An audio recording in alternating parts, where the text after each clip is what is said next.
A'udzu billahi minasyaitonir rajim. Bismillahirrahmanirrahim.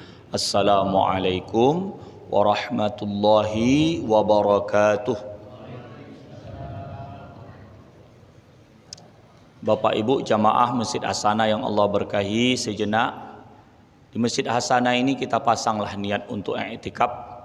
Mudah-mudahan di awal daripada bulan Muharram, di saat awal-awal ini kita diberikan oleh Allah Ta'ala berkah umur.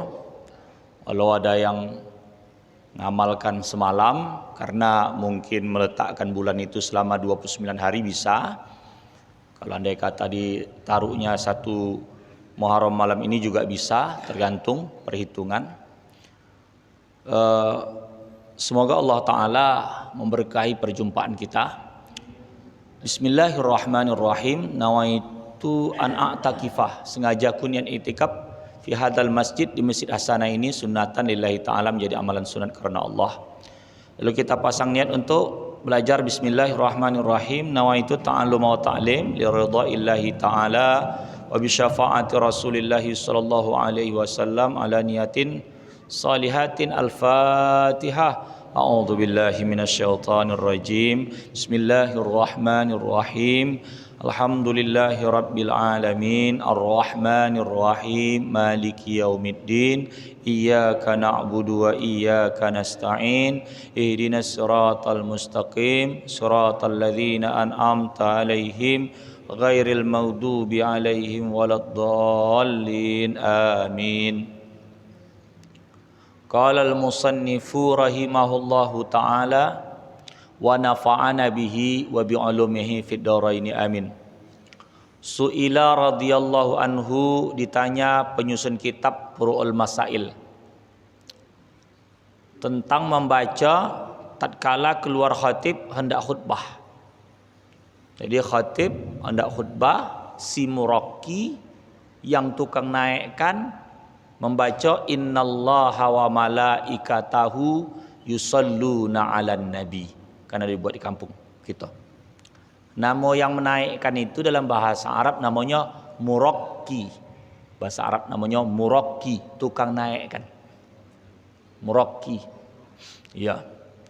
Jadi muraqi baca innallaha wa malaikatahu yusalluna 'alan nabi ya ayyuhalladzina amanu sallu 'alaihi wa sallimu taslima. Lalu kasih tongkat, naik si khatib, lalu azanlah dia. Kan gitu. Hingga akhir ayat itu. Adakah bagi yang demikian itu dikerjakan di hadapan Rasulullah sallallahu alaihi wasallam seperti barang yang dikerjakan zaman sekarang ini?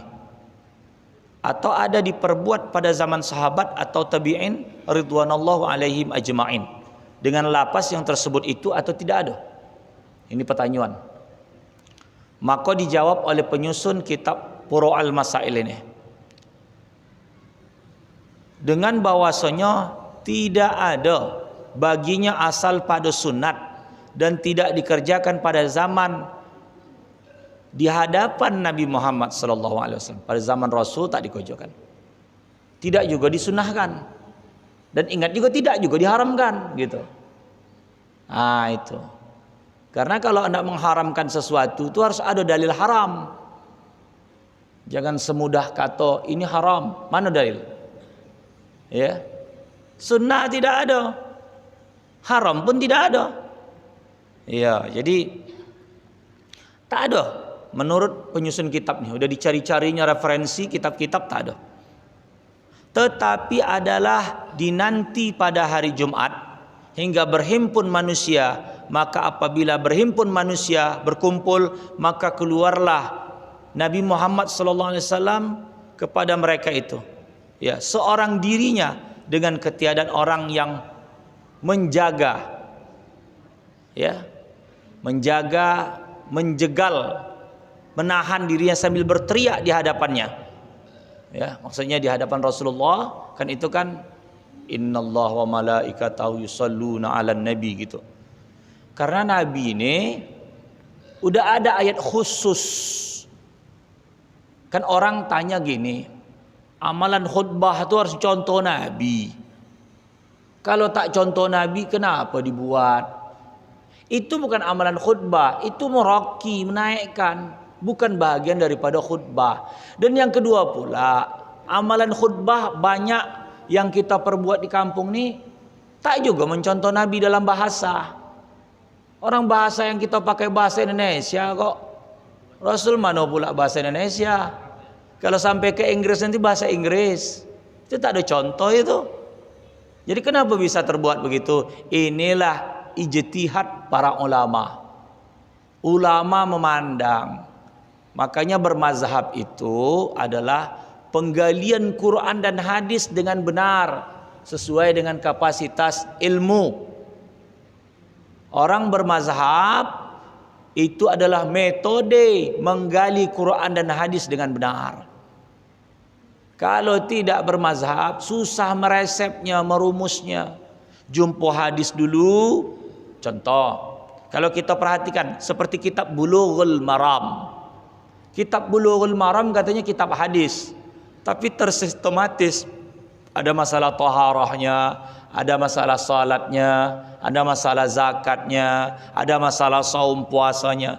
Tapi jangan salah, penyusun kitab Bulughul Maram itu bermazhab juga gitu.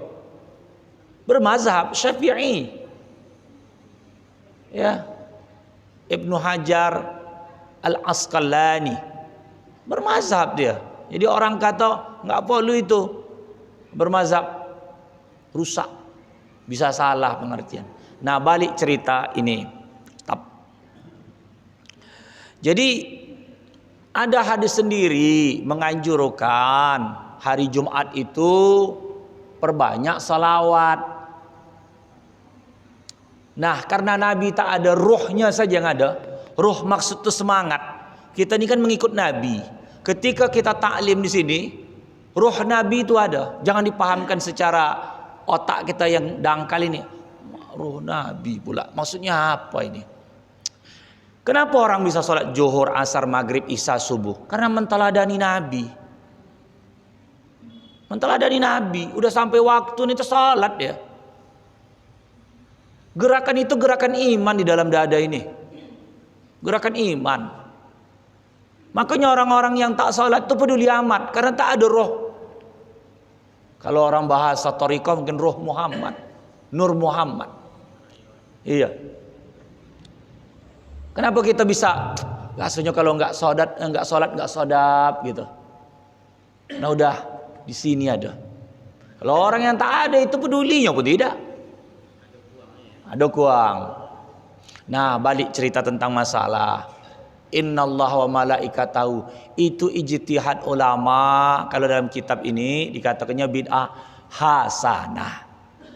Bid'ah itu bukan hukum ya. Bid'ah itu bukan hukum.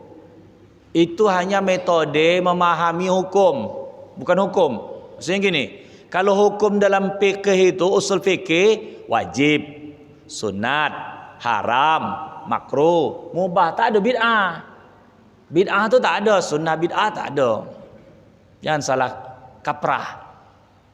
Ya, jangan salah kaprah. Jadi dikatakannya di sini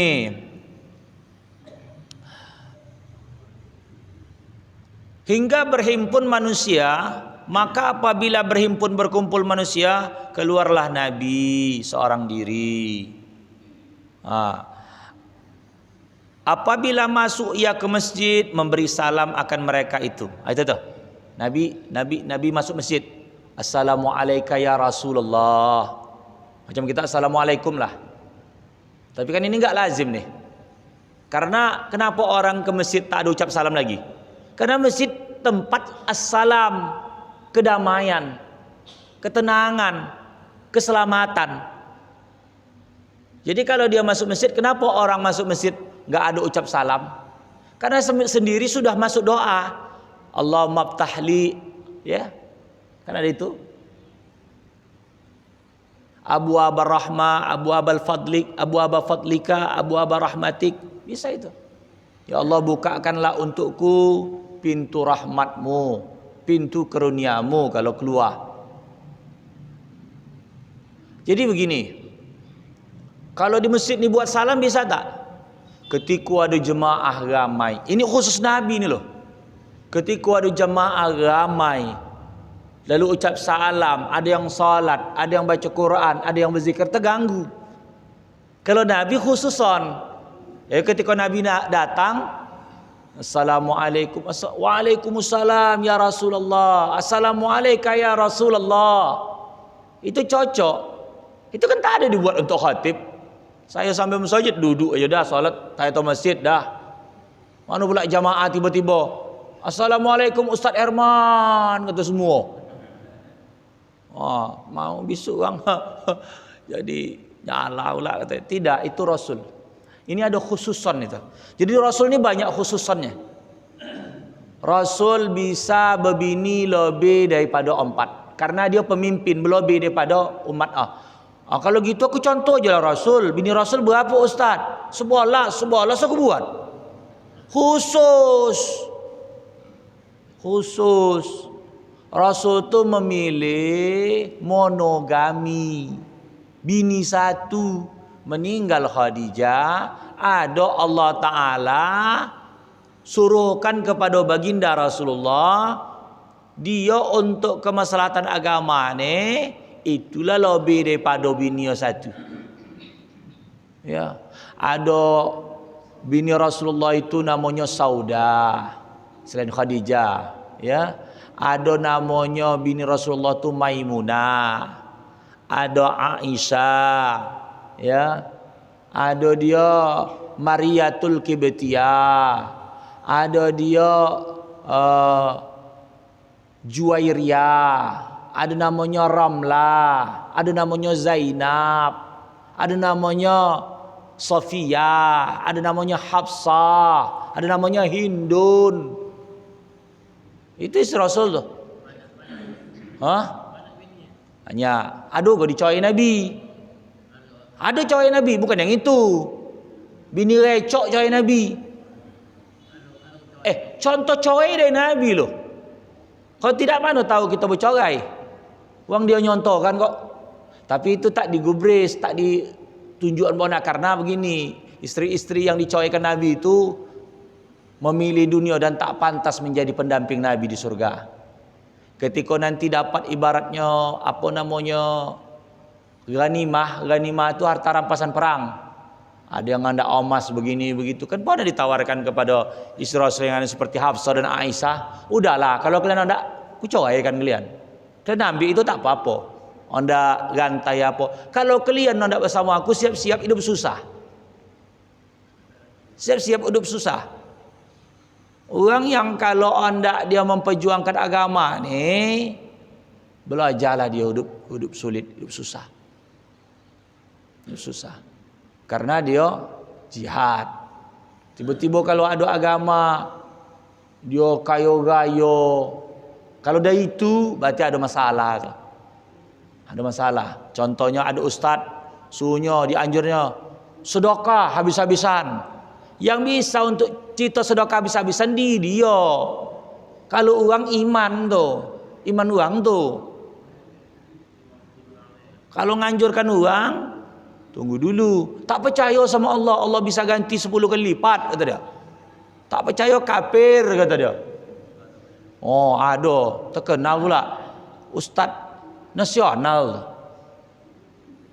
Tapi kalau pula jamaah tu ngasih, itu atas dasar iman dia.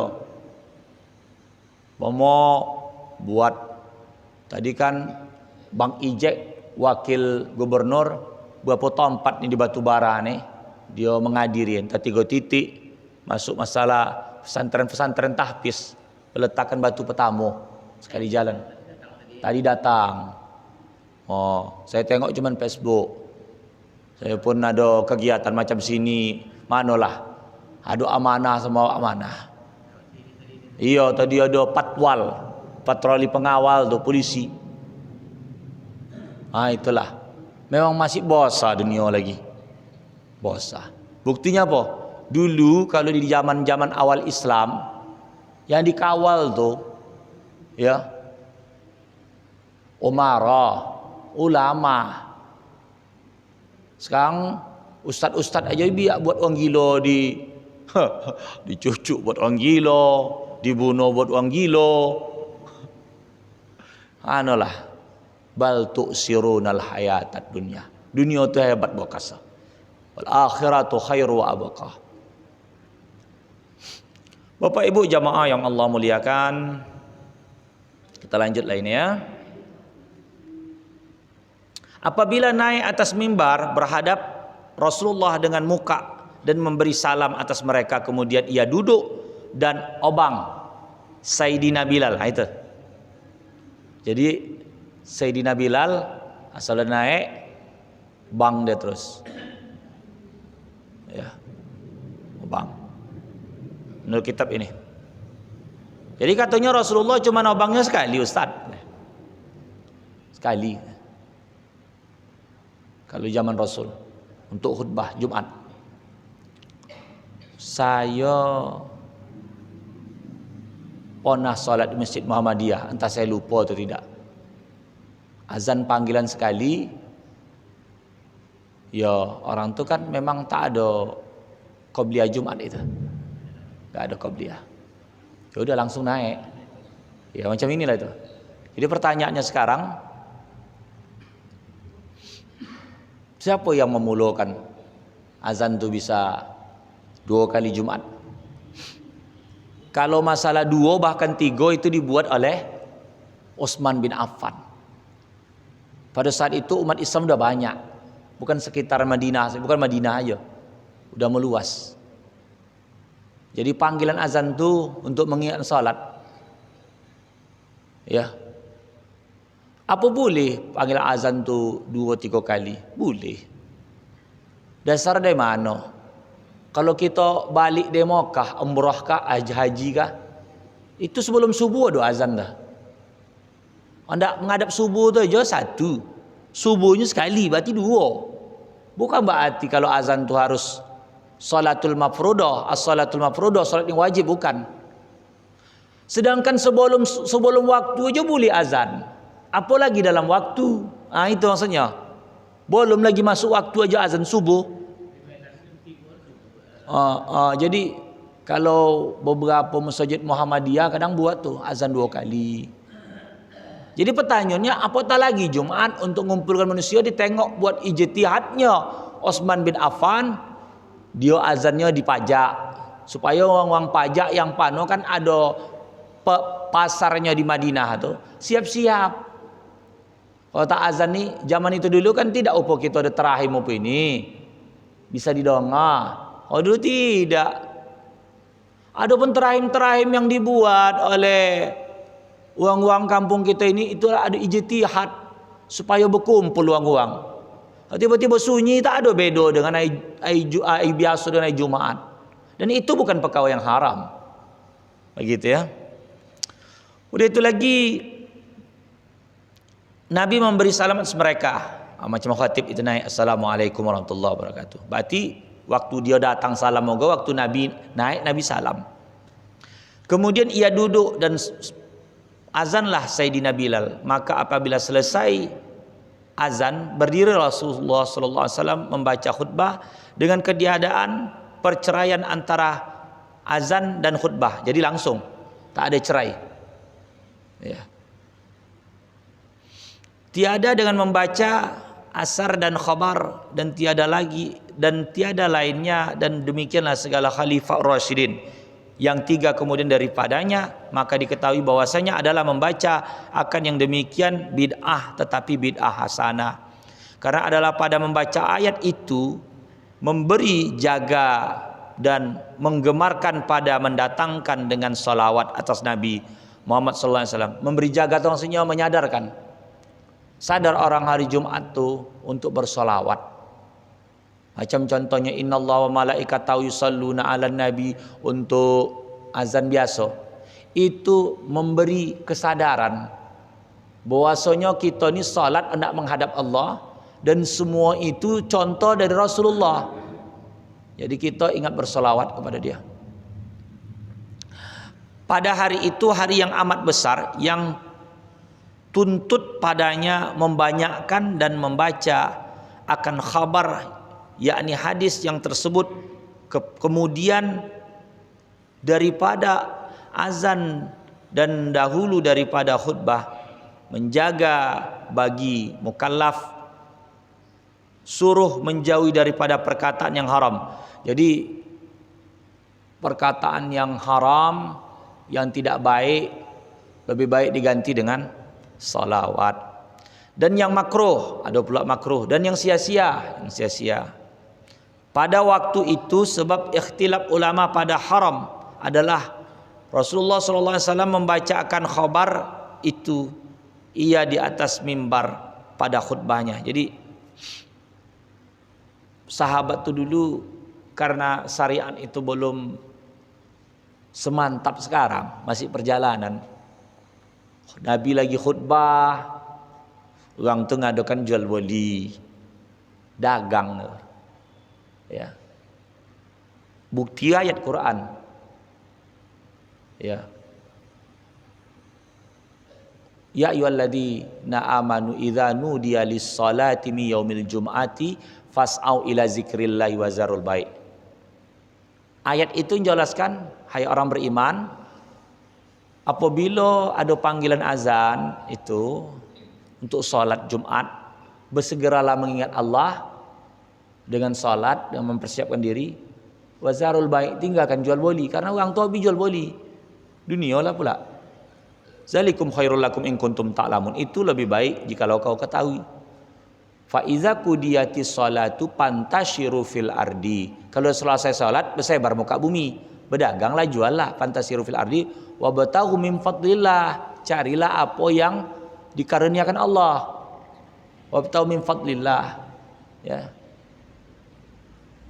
Ada ayat iza tarakuka qaimah, dan apa, fa iza qudiyatis salatu fantashiru fil ardi wabtaghu min fadlillahi zalikum khairul lakum in kuntum ta'lamun. Fa iza qudiyatis salat fantashiru fil ardi wabtaghu min fadlillah fazkurullaha katsiran la'allakum tuflihun. Wa idza ra'au tijaratan, dan apabila kalian ra'au tijarah, melihat perdagangan, aulah wanim faddu ilaiha, atau yang melalaikan daripadanya, ya, wa taraku qaimah, kalian tinggalkan dia tagak sendiri tercigin di situ, khutbah Nabi itu kalian pergi gitu. Itu jadi ayat itu jelaskan bagaimana keadaan pada saat itu. Jadi Nabi khutbah pergi dong apa can nih, berapa kurma, macam mana, susu unta berapa, begitulah tuh. Jadi ayat jelas itu. Jadi untuk supaya lebih fokus, teruntuk kepada Rasulullah, anjurannya salawat. Jadi khusus itu.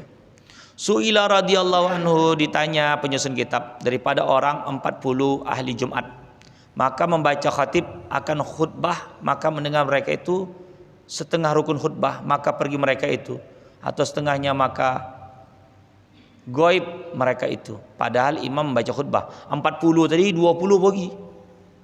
40 ini kan yang wajib Jumat nih, mendengar khutbah. Dengan yang bergantung dengan khutbah, seperti barang yang kita ketahui dipanjangkan barang yang bergantung dengan khutbah, adakah dikembalikan khutbahnya apabila kembali mereka itu, atau dihubungkan dia jua jika belum lagi luput rukunnya, dan adakah dinamakan bercerai antara rukunnya sebab ia membaca dengan barang yang bergantung dengan khutbah seperti mawaiznya yang memberi cedera pada mualahnya atau tidak. Jadi begini, 40 ada, lalu satu orang ke kamar mandi itu pergi dah dulu, ya 39 endong akan 40. Kalau dimaksudkan khatib adalah masuk satu, ini 39 cukup. Nah, ada terjadi perbedaan pendapat tentang masalah mustautin dan mukim. Mustautin itu uang kampung itu, apapun cerita kampung tu, biar bak musim hujan, biar bak musim kering, dia takkan keluar. Namun kampung dia. Kalau mukim tu, dia menatap situ, tapi hendak balik kampung dia lagi. Itu namanya mukim. Mukim. Orang mukim ni sah salat. Tapi bukan daripada ahli Jumat. Ahli Jumat itu mustautin. Kalau kita nak mengembangkan apa ukuran mustautin, beberapa saat yang lalu kami mengkaji tentang masalah mustautin. Mustautin itu semua perangkat masalah pemerintahan ada pada negara itu. Apakah masalah kepolisian, masalah capil, pajaknya juga ada. Itu ukuran mustautin. Balat dia, negara dia. Jadi kalau dikembangkan aja gitu, berarti kalau masih satu kabupaten batubara masih mustautin lah kalau begitu. Kalau yang dulu kan kita cerita Korea itu desa lain. Tapi setelah dikembangkan pajak di sini adalah mungkin satu sini. Tapi itu pun beroperasinya kan hari Minggu, hari Ahad. Seminggu sekali. Kalau kita tidak luaskan, orang pergi ke pajak Tanjung Tiram atau apa. Dan kalau masalah capil lah, satu mengusahakan masalah KTP dia. Berarti ukuran Kabupaten Batubara. Jadi selagi masih Kabupaten Batubara, berarti tak apalah dia niat pakai itu. Jadi dia udah mustautin lah tuh. Termasuk ahli Jumat lah itu. Begitu, ahli Jumat. Tapi kalau dia ke Medan, dia mukim. Nah, di saat itu terjadi perbincangan masalah di Laburuku. Laburuku tuh ada satu pesantren dibangun. Masjid pula dibangun dalam pesantren tuh. Budak-budak yang di situ tuh bukan mustautin. Budak mukim. Libur balik dia. Ada yang dari Riau, ada yang gitu. Sempat juga dilarang oleh satu ustaz, tapi namanya yang punya pesantrennya tadi perasuan dia lobby lagi, akhirnya tetap. Andai kata tak cukup 40. Ya, maka dialah menanggung dosa karena dia menjadikan jami masjid tu. Bahkan semalam tu dibahas lagi. Kalau satu desa tu ada 2 masjid gitu. Mana terdahulu solatnya itulah yang sah. Mana yang belakang tak sah. Simpang Dolok ni ada 2 masjid. Tapi kita ni memakai pendapat yang contoh macam di Sukamaju tu ada desa Sukamaju. Di Tanjung Tiram tu banyak masjid dah. Persis ada. Muhammadiyah ada. Masjid Saidina Abu Bakar Gang Setia ada. Itu lagi Masjid Gang Jogja ada. Masjid Gang Solo ada. Masjid Salapi di dekat apa tu ada. 6 satu desa. Satu desa. Cuman ada pendapat boleh lebih daripada satu tu kalau memang jamaah tak bisa bersatu. Karena yang lain tu dah faham tu. Berkecamuk. Yang kedua, mencukupi pula mustautin. Masing-masing kan cukup jamaah, kan ramai, padat penduduk. Di situlah yang tempoh hari waktu pemilihan kepala desanya kan batal. Sampai dekat 6,000 daftar pemilih satu desa tu banyak. Jadi ini sekelumit tentang masalah Jumat. Ya. Udah itu lagi dikatakannya di sini, apakah itu dihubung atau tidak? Maka dijawab, maka jika kembali mereka mendengarkan padahal tiada luput suatu rukunnya, daripada rukunnya tiada berkehendak kepada mulai suatu tetapi dihubungkan atas barang yang dahulunya daripada rukunnya dan memanjangkan setengah daripada rukunnya dengan barang yang bergantung dengannya, seperti dipanjangkan rukun wasiat dengan takwa tiada dibilangkan perceraian yang memberi cedera dengan mualah. Jadi jika kembali mereka mendengarkan padahal tiada luput suatu rukunnya,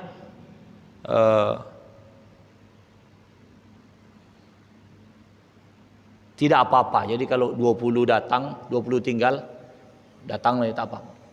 Tak apa-apa di sini. Dia tadi 40, ada polu yang 20, masih berlanjut datang, apakah diulang balik gitu? Tidak memberikan cedera, tidak memberikan rusak daripada khutbah tadi. Sekian sampai situ.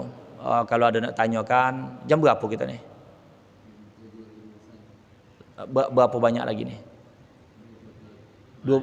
Banyak lagi. Udah kita lanjut lagi. Saya takut Kang mepet pun kita. Su'ila radhiyallahu anhu, ditanya penyusun kitab ini daripada barang yang diharuskan berbilang sebab sesaknya, kemudian maka hilang sesaknya, adakah dimudahkan jua berbilangnya atau tidak? Maka dijawab dengan bahwasanya apabila hilang sebab yang mengharuskan berbilang, tiada harus lagi karena tiada hajat lagi. Jadi gini, kalau di dalam fikih itu ada kaedah itu, kalau idza daqal amr, apabila suatu perkara itu sosak, maka dia luas dia. Dan apabila perkara itu kembali dia meluas, maka hukum itu qatat balik. Contoh, kalau orang pergi ke dalam hutan, yang nampaknya cuma bangkai, daging bangkai.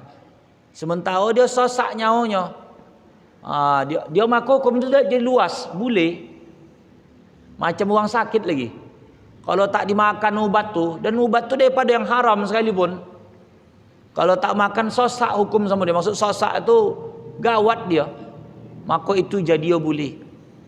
Macam contoh lagi, ini udah ada Darul Ifta di Mesir tu, tempat fatwa mengatakan bank itu tak haram lagi. Jadi pendapatnya aneh-aneh.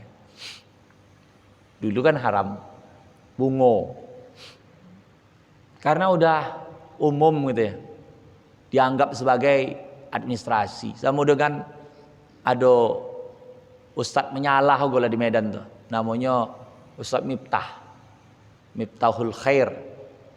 Kata dia, nama cantik pula, kunci kebaikan.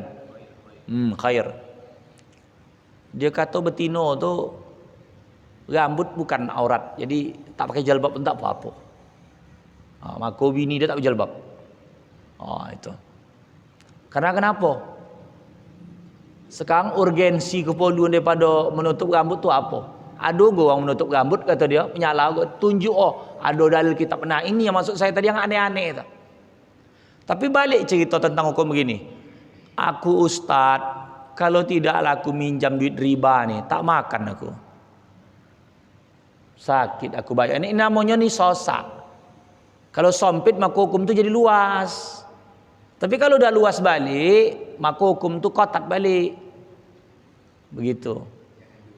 Yang diulang, yang buat. Udah luas. Sama dengan orang, tak ada pakaian yang menutup aurat, diambilnya lumpuh diselemak badan, cukup itu menutup aurat. Lumpuh itu menutup daripada kulit, itu sudah bisa untuk sholat, bisa, karena tak ada pakaian. Tapi kalau pakaian ada, tak bisa. Sama dengan kalau orang ini kadang kala kan ada orang gak mau sholat pakai celana leh, pakai baju apa, pakai gaus. Kadang kalau dia ketika sujud ruku, nampaklah palung arwana, palung apa? Nampak pula bolahan itu tu bukan putih, hitam gedabut. Awak nengok mual, sial betul nengok. Awak pula belakang. Itu kan dia tak mengkhususkan solat kayak mana gitu. Jadi kalau memang tak ada pula pakaian, macam mana ustaz? Jadi luas. Tapi sekarang tuh macam itu kan, ada kain, bisa pakai kain.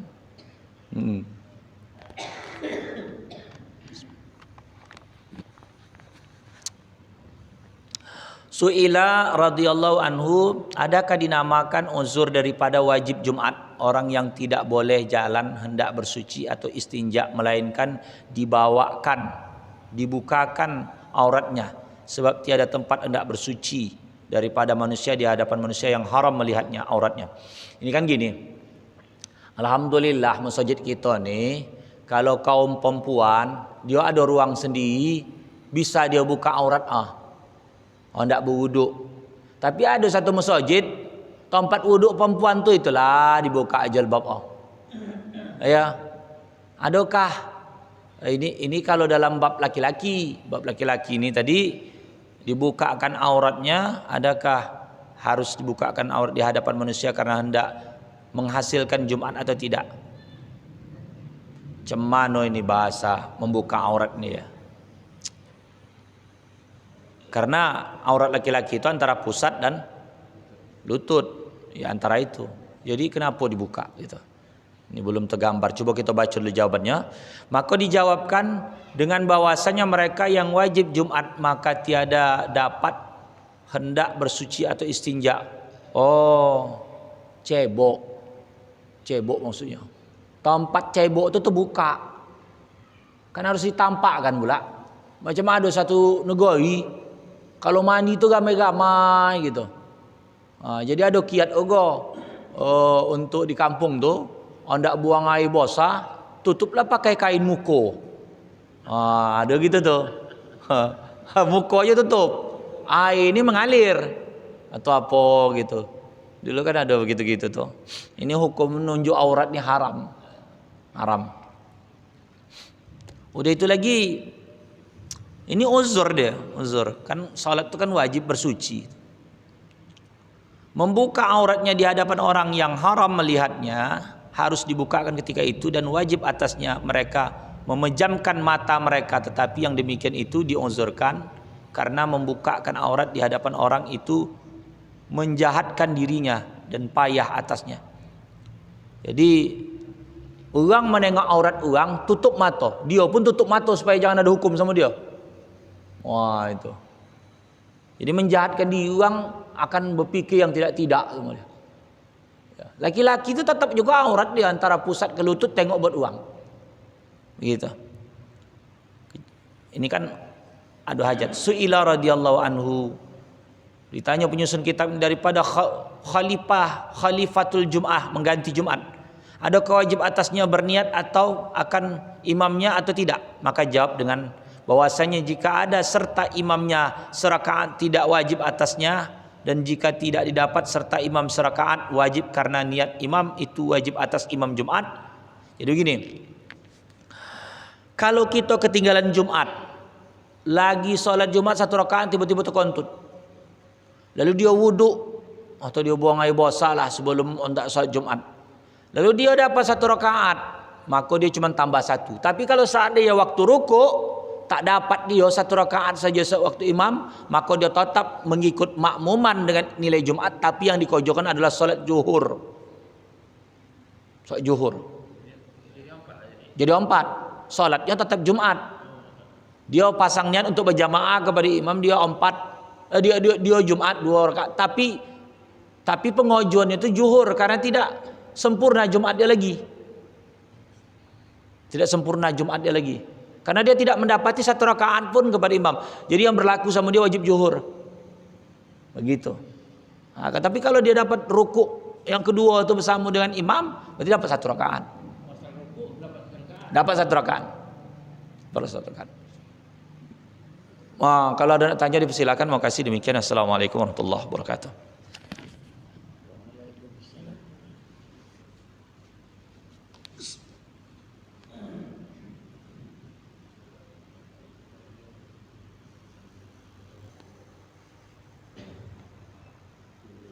Ya ya Pak ya. Ini kita ada Ustaz dari waktu kita tak seorang lagi. Kalau kita masuk ke masjid lagi ada kita togak. Kata Ustaz dari waktu ini, apa guna togak tak dua dia. Itu banyak kita belum baca itu jadi kita togak tahu dulu kan selalu orang sunat. Jadi kata dia kata kawan ini tak dua dia. Bismillahirrahmanirrahim. Memang di kedai kopi ini dia dulu mencipta hukum tak usai je dia. Hendak usai itu datang taklim. Adapun padilat yang uang lakukan togak menunggu itu begini. Kesunahannya itu jawab azan itu. Itu juga uang-uang kadang yang kurang ilmu dia kan menunggu daripada cerita hadis itu kan suara azan itu didongah. Hadisnya kan ada, idza sami'tumul muazzin, apabila kau mendengar panggilan tukang azan, ya, maka falyakul ma yakulu, maka kau katakan apa yang dikatakan dia. Donga lalu jawab. Botol itu tak putus kaji apa guna tercigin-cigin togak. Maksudnya togak lah tapi jawab. Kalau togak tak jawab elok soal sunat. Togak tapi jawab sunahnya gitu. Sunahnya gitu. Jadi yang tak usai tadi apa guna togak-togak tercigin. Ada guna ditunggu bunyi panggilan azan itu lalu dijawab. Itu yang tak masuk sama dia tu. Kalau togak aja tak jawab tidaklah pula. Elok dia solat ya. Itu. Gitu Pak ya. Ada yang lain? Iya Bu ya. Waalaikumsalam warahmatullahi wabarakatuh. Melenceng ya Bu ya.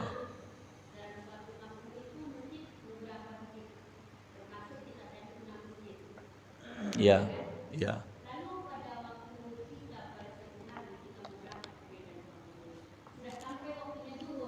Iya.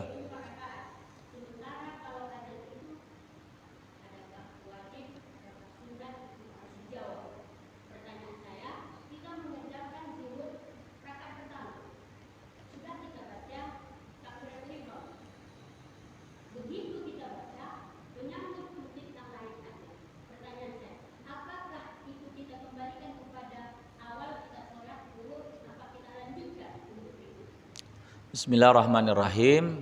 Masjid yang ibu datangi itu sudah azan. Udah Bu, itu aja hukumnya.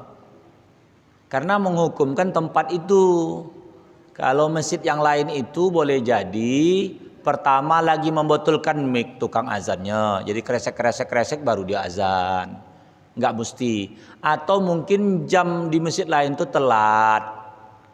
Kalau titik koordinat selagi masih pendengaran telinga ini masih sama Bu, nggak jauh beda. Kalau masih bisa didengar oleh telinga kita nih, azan sini, lalu beberapa saat kemudian sanan. Di situ tuh titik koordinat sama mungkin kesilapan menengok jam. Tapi kalau diceritakan pula tadi di Jakarta udah lain titik koordinatnya. Jadi kemanaan orang rumah baru belajar puasa. Marah dia kepada umi ya, ngamuk dia. Itu udah azan mi kata dia. Udah buka, dia nak buka juga. Tapi yang ditunjuknya azan TV Jakarta. Kan kata dia tunggu azan maghrib. Dia di Medan. Itu untuk mengasih paham anak gimana? Karena dia tahu azan, makanya berhukum dengan tempat. Ibu sudah ada di masjid itu, pakailah hukum masjid itu. Bukan ibu ada di masjid sanan, kalau bisa sanan hukum sanan. Kalau mereka tiba-tiba ketika ibu ragu dengan masjid itu, otomatis sudah batal sholat. Ini belum masuk tapi itu udah azan gitu. Lalu sanan azan, kita udah satu rakaat. Maka sebetulnya kalau dia ragu sudah batal sholat karena dia menyangka itu belum masuk waktu. Karena sholat itu baik dengan yakin, baik dengan zon. Yakin tuh 100% meyakini tempat itu, atau zon 75% kuat hatinya untuk itu. Itu waktu sholat tuh betul. Makanya kalau sampai kita masjid masjid Asana, tiba-tiba masjid lain azan, ya udah pakai masjid Asana aja habis. Macam di Tanjung Tiram tadi ada satu desa namanya Desa Sukamaju, itu ada masjid. Saya ada mengisi taklim Bu. Memang pada saat itu berketepatan waktu azan. Jadi fadilat salat awal waktu itu dibandingkan fadilat belajar mengajar masih tinggi fadilat belajar mengajar. Fadilat salat awal waktu itu hukumnya sunnah, ngikut sunat ya. Adapun azan tadi sunat muakkad, bukan wajib. Jawabnya tidak juga wajib. Kalau tak ada jawabnya tak dapat pahala aja gitu. Udah. Jadi masjid sanan tuh udahlah bersaut-sautan azan. Masjid yang satu tuh, masjid yang mengatakan dia salafi, itu udah selesai semua waktu azan baru dia azan. Dan sering begitu menurut penuturan daripada yang punya tempat umat tuh. Dia nak membedakan dengan uang-uang yang ada. Kalau anda mengikut Rasulullah, azannya tuh Bu adalah dengan menengok matahari, bukan dengan menengok jam. Jadi ada satu alat, tengok dulu matahari agak panas baru ditaruh. Apakah seperti model cetakan bosi atau tungkat itu, tengok bayangan begitu. Nah, itu jadi tak apa-apa itu. Tak pala kita batalkan, lanjut aja. Lanjut aja. Seperti itu. Iya, moga Allah taala menerima amal ibadah kita. Ada yang lain?